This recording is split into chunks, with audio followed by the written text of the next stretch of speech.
Hi everybody, I'm Julie Kerr, writer and director of the indie nerdy comedy Geek Loves Punk, and I'm shooting this part of the, you're about to see my review of Stranger Things Season 4. I really liked it. I'm shooting this part actually a day after the part you're gonna see.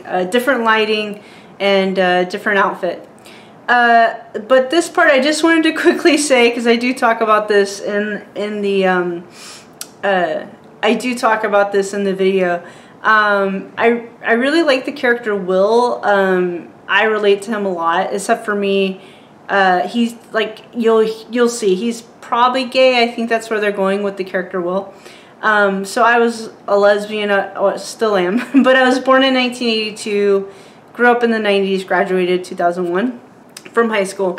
So I totally forgot about this. I just wanted to show my swag, if you will. So I totally forgot, like a year or two ago, for my birthday, I got an action figure. This is Will, Stranger Things Will, and this is his little, I'll try to do better lighting.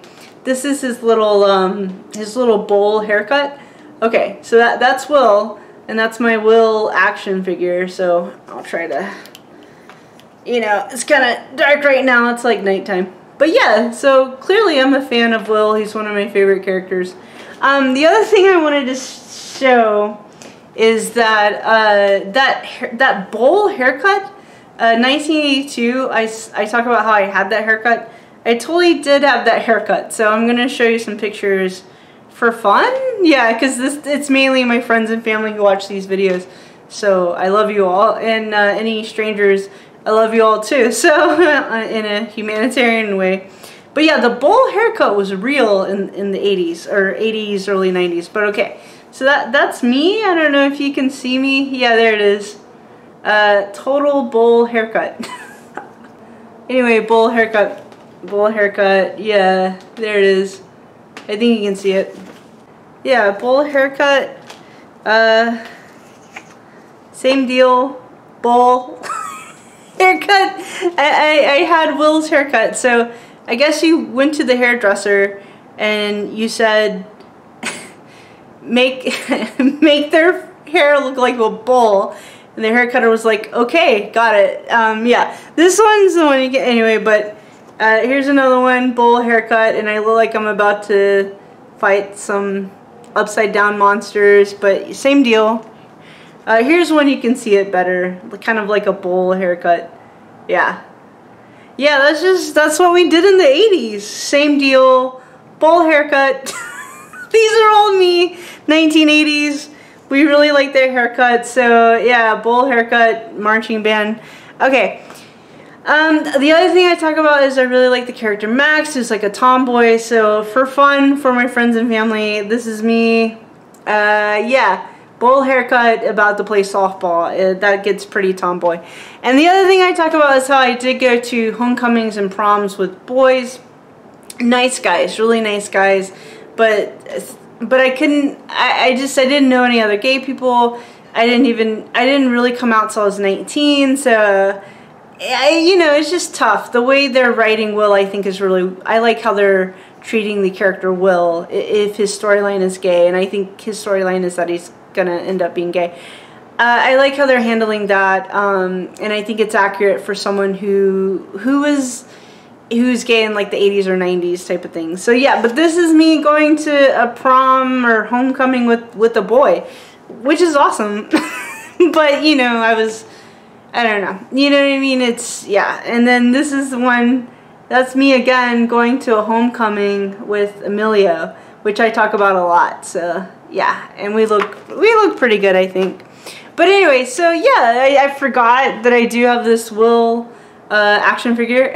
So apparently I'm a fan. I just relate to Will a lot. So okay, enjoyed this video, enjoyed this review of Stranger Things Season 4. Thanks so much. Bye. Hi everybody, I'm Julie Kerr, and it's Saturday, and this is what I look like today as far as being camera ready, and yeah. Okay, so I wanted to do a quick video on Stranger Things Season 4. There's so much stuff out there about Stranger Things, so it's just a drop in the water is what I'm doing, I know. But the first thing I want to say is, I don't know if this is cool or not cool. This is about my personal life. But I just want to say there's someone out there who thinks I don't care about them. And I do care about them. So I just want to say that for the record. I really, really care about this person. I just want that to be clear. There's a person out there. I really care about that person. And I want them to know that. I think they know that. So I hope they know that I really care about them. And that's the thing I wanted to say, because I get misinterpreted a lot as a person, and I wish I wasn't misinterpreted so much. Okay, but anyway, so Stranger Things. So yeah, the reason I wanted to talk about Stranger Things Season 4, I've been watching a lot of different things about it, and I liked the show for sure. I just didn't have much to say about it because there's so many people saying so many things about Stranger Things ever since it started. So if you have questions about the show, you should totally like just Google. You'll find like a million articles. But season 4 I found very compelling, very compelling. So I wrote a blog about it. I'm gonna use my blog as like cliff notes to help me get through the video. The first thing I wanted to say actually is, you know, the show takes place in the 80s, and I've been rewatching it since I wrote the blog. There's a line in the movie, or the show, that I think is really deep, and unfortunately it's said by the villain. I think one of the biggest villains in the show is this guy. I'll put a picture in his name, and it's actually the villain, one of the villains who says this, and he's misguided as far as who he's talking about. But the line's really well said. So this guy, I'll put a picture in his name right here because I don't remember his name, but I do remember the line. It's very well written. There's a line he says, basically there's some paranormal activity happening in Indiana. I believe the town's called Hawkins, Indiana. So yeah, so there's some paranormal activity, I guess is the best way you could call it. This guy, he's the villain, he sees something weird happening, he's blaming it on the wrong person, but he's trying to explain what he saw, and what he saw was bananas, if you watch the show. Stranger Things Season 4 does get intense, it does get kind of, sort of scary, yeah, but here's what he says that's so poignant. He says, and maybe I'll make a little caption. I didn't write this line, but it really resonated with me. So he says, how can you fight the devil if you don't think the devil exists? And I'm like, damn, excuse my language. I mean, I just cursed, but dang, that just got deep. Like, that's deep. So how do you fight the devil if you don't think the devil exists? Dang. So he's trying to explain this bananas paranormal thing he saw. The cops don't believe him, and he's like, well, how are we gonna fight it? Now he's the bad guy. He is blaming the paranormal activity on the wrong person, but the line is very poignant, and I thought that was really powerful. And I'm like, is Stranger Things Season 4 trying to be deep? Cause like, I didn't know. So I've never made anything about Stranger Things because I think it's a great show. I just wasn't sure. In Season 4, the show goes deep. There's layers, and I'm like, dang, Stranger Things, like, you went there, like, it's deep, and I have stuff to say about it. Okay, but I'm gonna keep it quick because I'm at 4 minutes. Okay, I want this video to be short. Okay, so yeah, like, basically I agree with the sentiment that, like, hey, this video is gonna go deep, but like, yeah, like, evil okay, I don't want to scare anybody, but like, I agree with what the guy is saying. Like, in my opinion, Stranger Things is saying this. I didn't write it, but this is how I'm interpreting it. That, yeah, like, evil exists, bad exists. People can do evil things, you know. And having said that, you know, so the show presents that, right? So I guess I could spoiler, like, I don't know.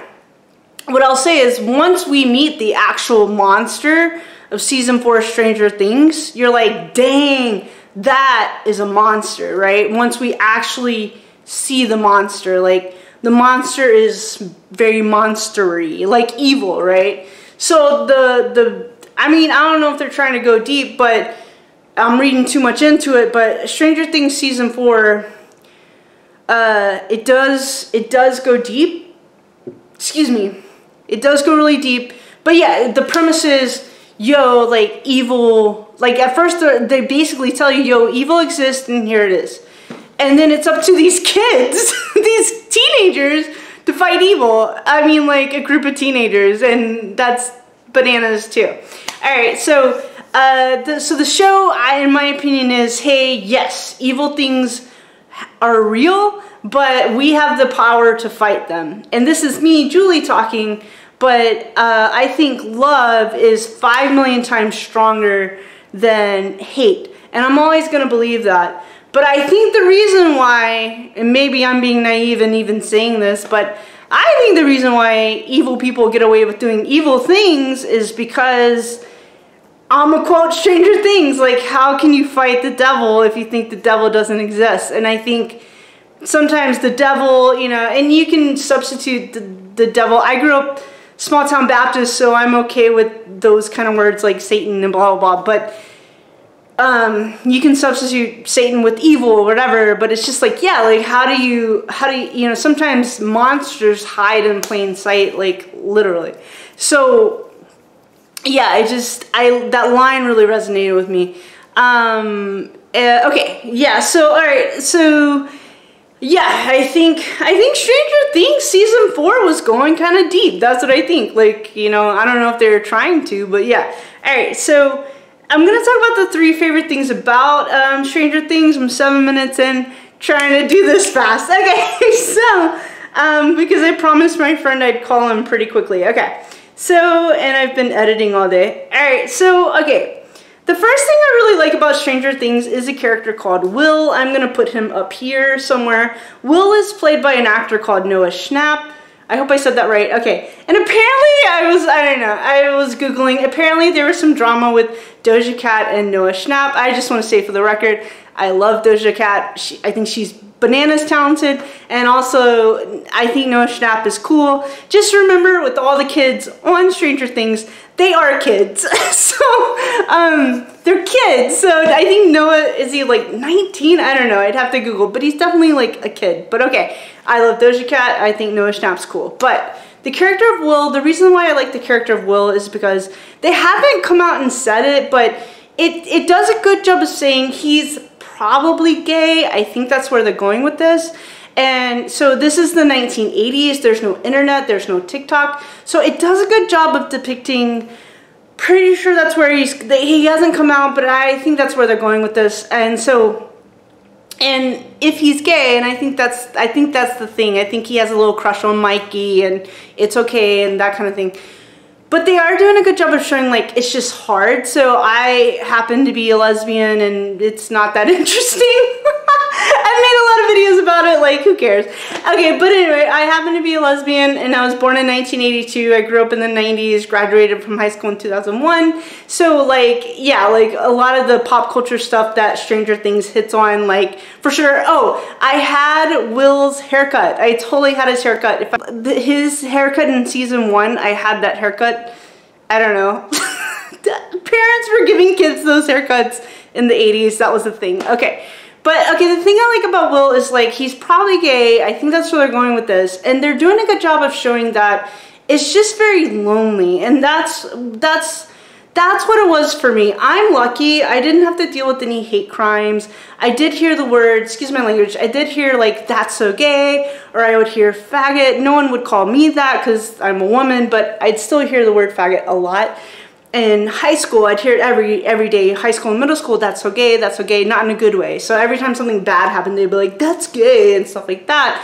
I'm not mad at my classmates for that kind of thing. It's just culturally, it was okay to say that kind of stuff. And if you're gay, which I was, it's not great for your psyche, which is why I went from small town Virginia to San Francisco.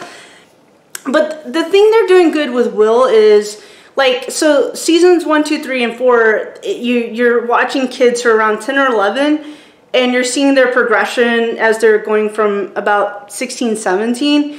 And so what's happening with Will, like in seasons 2 or 3, where at first they're all nerds who play D&D, Dungeons and Dragons, which is awesome. I'm a nerd. I read a bunch of comics. That was my nerdy thing. And my friend introduced me to Star Trek, so that's the nerdy stuff I got into. Oh, right, but what they show is like in seasons like 2 or 3 where all of Will's friends are basically getting girlfriends and they're kind of just growing up a little. They're kind of leaving Will behind, and Will still wants to play D&D. And in my opinion, it's not just because Will's a nerd, and they're all nerds, and that's okay because I'm a nerd. But it's not just that they're nerds, it's just that he doesn't have anyone to date. if he's gay, they're not giving him any other love interests, and it's small town Indiana, so there's no internet. So how's he supposed to meet other gay kids his age where he could just get coffee with another gay guy or just go see a movie with another gay guy? Just like the simple stuff, just going to a dance with another gay guy. Like they're showing like the isolation of that. And I totally relate to that, right? So I went to homecoming dances.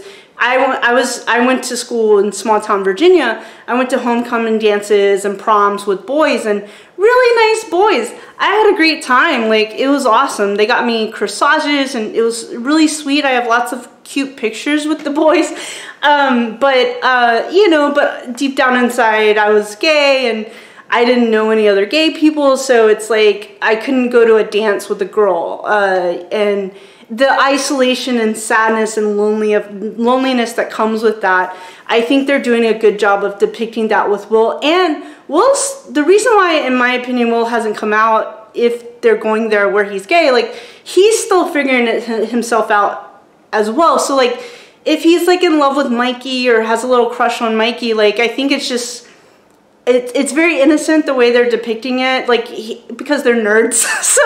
so Will has painted this painting for Mikey, and it's sweet. Like, it's very sweet, like, in season 4. So he's still figuring it all out, you know, for himself. Not to mention the trauma that he has of being in the Upside Down, because it's a sci-fi show. So Will's got a lot going on, but luckily he has Winona Ryder as a mother, and she's so freaking good in this show. So I actually love the way they're writing the character of Will. I'm at 13 minutes. Okay, chop chop. Okay, so the second thing I really like about this show is the character of Max. So I'll put Max is played by Sadie Sink, and what I want to say is I think sometimes people just are good. All the actors are good in this show. They're really good at casting in this show. Even like the small parts in season 4, they did a good job of. There's 2 characters who unfortunately get murdered by the monster, and they do a good job. We only get 1 episode to get to know 1 character who gets killed, but it's enough for us to care about her. Another character, a little nerdy guy, it's enough for me to care about him where it's really sad when he gets killed off. So spoiler alert, I'll put spoilers, but at this point the show's been out for a while, a week or 2. Yeah, okay, but anyway, but I think with Max, what they did, and this is where it is a very 80s thing, is that back in the day when I was a kid, same deal. I was told that I was a tomboy, and I used to hate that word because at the time I was like, well, I'm not trying to imitate a boy, I'm just trying to like be myself. And I'm just trying, for me, I was just being Julie. That's all I was doing. But in hindsight, nowadays, now that I'm talking to the younger generation, and I'm 40 years old, so the younger generation, they have different words. They have words like non-binary, which it did take me, and I'm gay, but it took me a second to like wrap my head around it, but I totally respect it and think it's awesome, so I'm on board. They, them pronouns, non-binary, I'm totally on board. Yeah, so much mad respect to non-binary people. Yeah, totally. Back in the 80s and the 90s, we had a word called tomboys. I used to hate it. I was like, no, I'm just Julie. And then I'm like, well, but nowadays it's a slang term and I'm cool with the word. It makes sense. So, all right, Max is a tomboy and she likes to skateboard. She kind of just wears jeans and like sweatshirts. She's chill. She listens to Kate Bush. She reads comics. Yeah, she plays a lot of video games. I love video games when I was a kid. Also, back in the day when I go to comic book conventions, I started going to comic book conventions in 2008, so in San Francisco, and everyone was super nice to me. So I think there's a stereotype that some comic book conventions are misogynist, and that really, really sucks if you've been a woman who's been to a comic book convention and they were mean to you. That doesn't make any sense. Being mean doesn't make any sense. Misogyny doesn't make any sense. Hatred doesn't make any sense. It just, none of that makes sense, and I'm sorry that you experienced that. For me in San Francisco, 2008, I went to my first comic book convention. People were really nice to me, really, really, really nice to me, and also, but I was one of the few women there. I do remember that. Like, I'd be walking around having the time of my life. There's like Star Wars stuff, and there's just nerdy stuff. There's like Star Wars stuff and comic book stuff and like Star Trek. It just pop culture galore, right? There's horror stuff, like. It was just like, there's an actress who used to be on Little House on the Prairie. That was cool, you know? I got her autograph. Yeah, like, it was, comic book conventions, in my opinion, are like a lot of fun, like super fun. But when I used to go to comic book conventions, I was like I'd usually be the only girl there. There weren't a lot of women at comic book conventions, not complaining, just explaining. Anyway, so I would go to the different booths and like people would get so excited. This is 2008 and they'd be like, oh my gosh, it's a woman. And I was like, yes, it's me, a woman. And I'd get free stuff just for being a woman. I hope that doesn't make any men mad. But I don't know, it's just a fun experience. Like, I go to the Marvel booth and they're like, hey, you're a woman, you get 2 posters. And I was like, thanks. But they were just being nice to me because when I used to go to comic book conventions, there just weren't that many. The male-female ratio was not quite 50-50. And I think it's totally changed now where like it's okay for women to be into like nerdy stuff, and Stranger Things is kind of nerdy, but cool at the same time. So I'm glad like nowadays if I go to a comic book convention, it's a little more even. It is more 50-50 with men and women being at the comic book convention, and that's pretty cool. But I do know in 2008, also I went to some panel where they're promoting a show, I think it was called Femme Fatales on Cinemax, something like that. I don't know, but I know they're like, hey, if you come to our booth, you get like free like autographs and stuff. And I was like, cool, yeah, all right. And we got a free t-shirt. So I went to that booth. This is like 2008, 2009. And the whole cast was there. No one was like famous or whatever. Not that they have to be famous. I'm not complaining. But anyway, I went to the booth. I think the show was called Femme Fatales. I went to the booth and they're like, oh my gosh. The cast was all women. And they're like, it's a woman. That's what they said to me. And they're like, we haven't seen a woman all day. And I was like, yeah, it's me. A woman. So yeah, anyway, it was just funny back in the day. I was just into nerdy stuff. I don't know, that's the stuff I like. But even some of my friends would be like, you're going to a comic book convention? Some of my female friends like, what? But nowadays, like, it's more cool, or it's okay. It's more 50-50 when you go. Alright, so the character Max. I'm at 19 minutes, okay. But the character Max is a tomboy, is a really, really cool tomboy. And she is kind of iconic because if you watch a bunch of movies from the 90s, you'll see that tomboy character. So I want to say this, a tomboy is not about sexual orientation. So it doesn't, if someone's a tomboy, now I am a tomboy who did grow up to be a lesbian, but not all tomboys grow up to be gay, not that it matters, but one of my friends is a tomboy. She likes jeans and a t-shirt. She's very happily married to her husband. Her husband is very much in love with her. She's just a jeans and t-shirt kind of gal. So the character of Max is a tomboy, and the character, what does the character do? Oh yeah, she's just a really cool character. And Sadie Sink, if I'm saying it right, it's either Sink or Sinks, but does a good job playing her. Like, oh, right, and the other thing they show, and I think this is totally accurate, I think it's season 2 or 3 when we first get to know Max, all the little nerds are totally crushing on Max, and I think that's accurate because I was a tomboy and the nerds kind of would crush on me a little bit, which is awesome. So I tended to date nerds, or I dated jocks who were really smart. I didn't date like a lot. I don't want it to sound like, not that, I mean, I don't know. people who date a lot, God bless them. It's just like, you know, if we're talking like the show Sex and the City, I'm not a Samantha Jones. I wish I could be a Samantha Jones. She's so confident and awesome, and I love Samantha. But like, she is the show Sex and the City. I think it's a very entertaining show. But anyway, I'm not like a Samantha, I'm more like a Steve Urkel. Okay, so, but yeah, I also dated a guy who was a jock. He was like Lucas. He was a jock, but really smart. Lucas. So, anyway, so I really like Max. There's a lot of things about her that I just relate to, so it's just really cool to see that character. And I think Sadie Sink does a good job playing her. I think they made the right choice in season 4. Very iconic. Kate Bush running up that hill. I had heard of Kate Bush. My favorite Kate Bush song, I think it's called This Woman's Work. It's a really great song. But the Kate Bush song, but the Running Up the Hill, I'd never heard that song before. So it's a very powerful scene when Sadie, or no, sorry, the character Max, played by Sadie, but Max is, the monster's trying to take over Max. It's super iconic. But at this point, the monster's trying to take over, trying to kill Max, basically. They're trying to bring Max back from basically like a hell dimension, from the hell dimension to Earth, heaven dimension, whatever, like Earth dimension. And they're trying to bring her back, right? And he's like, no, no, evil, evil. And she's succumbing to his evilness. And then they do the Kate Bush song, and she hears it running up that hill. It's so iconic. I mean, it's just iconic. Her running through the hell dimension, basically. Stuff's falling and she's trying to get through. She's trying to get through. Literally running, listening to the song Running Up the Hill, and making it out. And that's just like really, really, really awesome.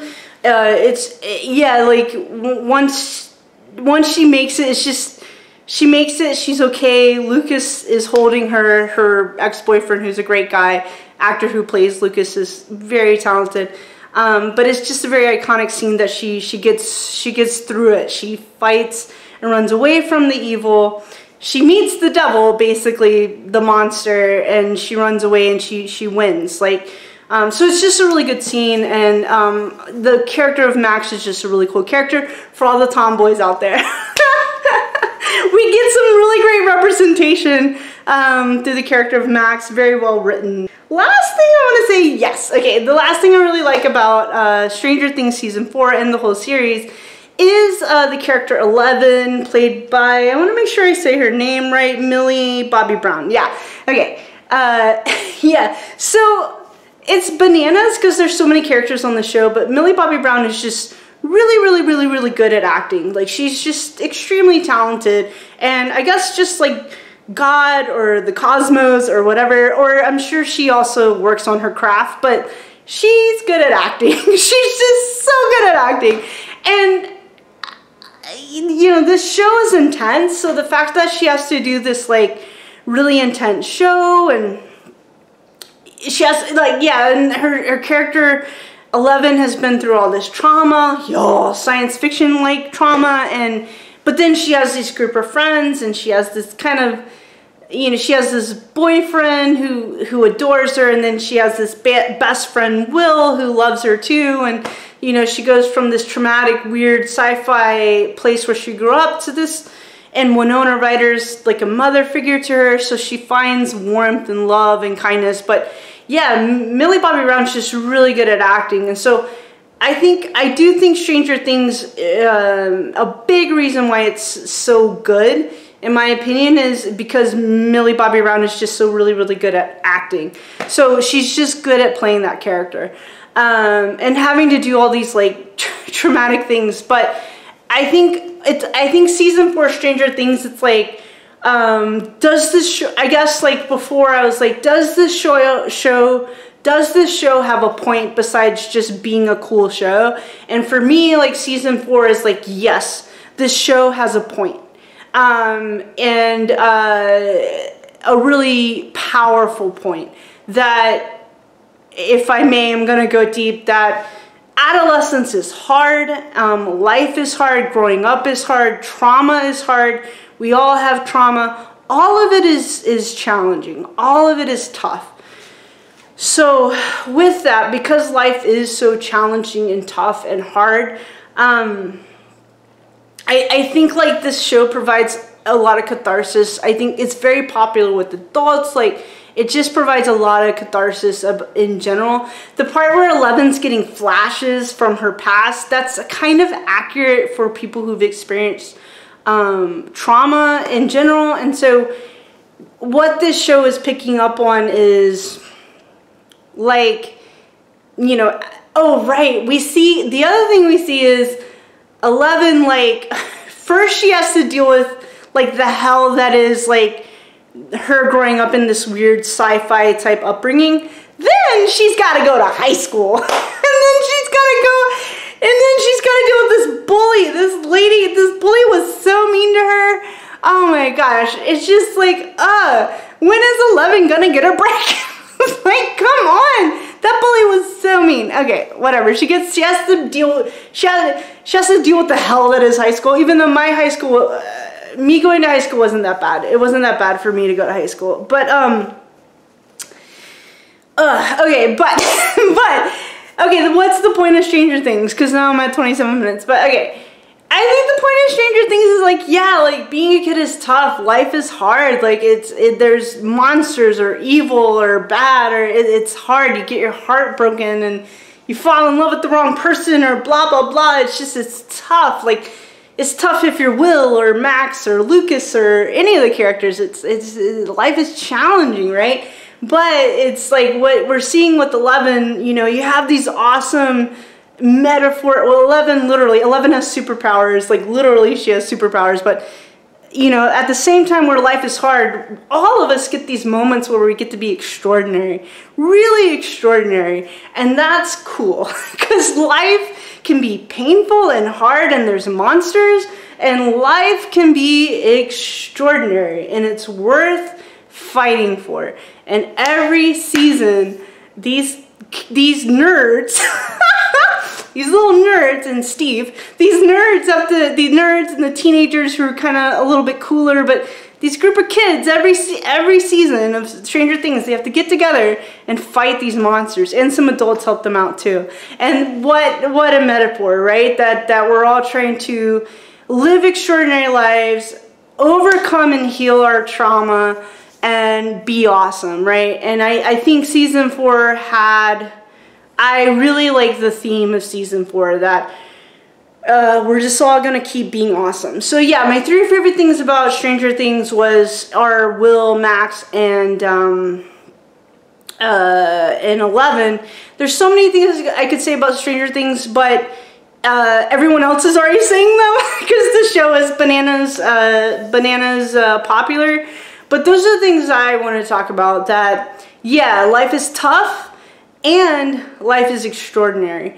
And I think that we all have it in us to keep running up the hill and being awesome and being loving and kind and caring and supportive of each other to keep making life extraordinary and awesome. Yeah, so Stranger Things season 4 was good. I was on the edge of my couch is like right here. I was on the edge of my couch watching the show because the show was really great. Yeah, so I highly recommend it. Okay, I'm Julie Kerr, writer and director of the indie nerdy comedy Geek Loves Punk. If you want to check out my indie movie that I made, oh yeah, the budget's a lot less. Oh right, I heard that they spent a crap load of money on every episode of Stranger Things season 4, and I would say money well spent, because I was like, dang, was it good, and it looked good. I was like, I ain't mad at that. I'm not mad at that. When you provide such a great product that is such a great product that is season 4, I was like, hey, cool. And some episodes are like 2 hours long. I'm like, but it's good. Stranger Things is good, or season 4 is really good. Okay, but if you want to check out, I wrote and directed an independent film, 90 minutes. It's called Geek Loves Punk. If you want to check out my movie, you can check it out below. Thank you so much for watching. Yeah, let's just keep running up that hill and being awesome to each other. Thank you so much for watching. I'll talk to you later. Bye.